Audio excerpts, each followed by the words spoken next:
What do we expect from Tennessee this year? What do we expect? Like, you got to define this. You can put it in the comment section if you want to. I'm going to tell you up front, my expectation level for Tennessee is not as high, I think, as most people. So I'm coming at this season from a little different angle. I don't think they're going to be bad, but I already looked at this season not as a rebuild, but sort of as a reset. I knew they were going to be a little bit younger. Even last year, when we were on campus, you talked to a lot of their personnel folks and like, man, offensive line could be dicey for us a year from now. Well, that hasn't rectified itself.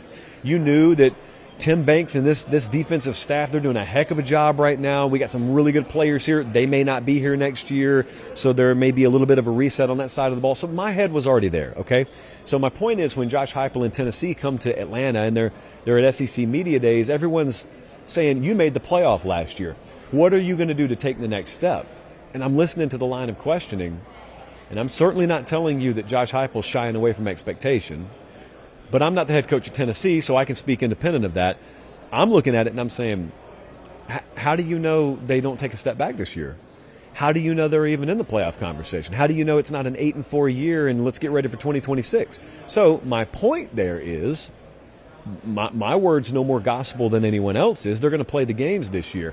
My point is, if we get to November and Tennessee is a two-loss team that's still in the running for everything, my suspicion is that we'll be talking about Josh Heupel in Coach of the Year kind of conversation, and it'd be awesome to watch.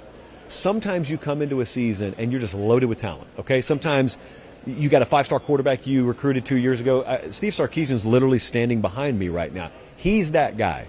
They're loaded both sides of the ball. You don't even have to have watched their guys play. You knew them out of high school, and they're all-American caliber everywhere, including Arch Manning at quarterback. And you're like, all right, like if they put him in the right position, they got the horses, they'll win the race. I don't look at Tennessee that way this year. So if their horses have them in the race in late November, I'll probably be looking at it and saying, whether they make the playoff or not, this year, this 2025 season could pay as many dividends for Josh Heupel in the long run of Tennessee football as any other season he's had, and that includes last season, because I want you to think about what will have happened.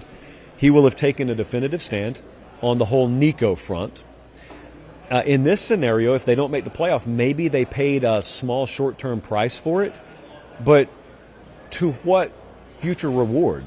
Like, you endeared yourself to an entire fan base. You endeared yourself to your roster. So all those guys are all in for you, totally over the cliff for you. You've got a young team that's a year older next year. You got the number one quarterback in the country committed to you for next year. Like, as crazy as it sounds, if you understand the intricacies of this sport and get in the weeds a little bit, there's a world where I come out of 2025, Tennessee doesn't make the playoff, and I feel better about them in late January, early February than I did this past year when they made the playoff.